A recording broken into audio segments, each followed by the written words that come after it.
Deep in the heart of a sprawling forest, there flowed a hidden river known only to the wild animals and whispered about by the villagers. It was said to be enchanted, its waters sparkling with an unnatural silver sheen, even under the darkest clouds. The river's guardian was a mermaid named Rillia, whose beauty rivaled the moonlight that danced on her waters. Rillia was unlike the mermaids of the oceans.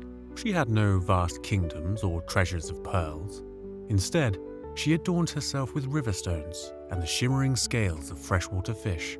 Her long moss-green hair trailed behind her as she swam, and her tail glistened with the colors of the forest, deep emerald and earthy brown.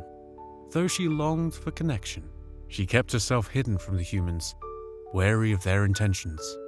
One day, a young artist named Elric stumbled upon the river while searching for inspiration. Life in the village had grown stifling for him, with his parents urging him to take up farming instead of wasting his days painting. The river, with its unearthly glow, seemed like a place out of a dream. Sitting, he began to sketch, trying to capture its magic. Unbeknownst to Elric, Rillia watched him from beneath the surface. She had seen villagers before, woodcutters, fishers, and travelers, but none of them had stayed long enough for her to study. Elric, however, seemed different. His hands moved with purpose, and his face, though young, carried the weariness of someone yearning for more. Curiosity got the better of her, and Rillia broke the surface, her green eyes gleaming in the fading sunlight. Why do you paint the river? Elric jumped, nearly dropping his paintbrush. Wow. He stammered, struggling to process what he was seeing. It's beautiful. I've never seen anything like it. Rillia tilted her head, intrigued. You see beauty where others see just water. Why? Elric thought for a moment. Because it feels alive. Like it has stories to tell. Rillia smiled. It does. Would you like to hear them? From that day on, Elric returned to the river every evening. Rillia shared tales of the river's ancient past, how it had once been a sanctuary for magical creatures before humans encroached, and how she had become its guardian after being abandoned by her ocean-dwelling kin. In return, Elric shared his dreams of escaping the village to pursue a life of art and adventure. Their friendship grew, but it came at a cost. The villagers began to notice Elric's absence and his strange fascination with the river. Rumors spread of a spirit luring him away, and soon a group of men decided to investigate. Armed with nets and harpoons, they followed him one evening. Rillia sensed their presence before Elric did.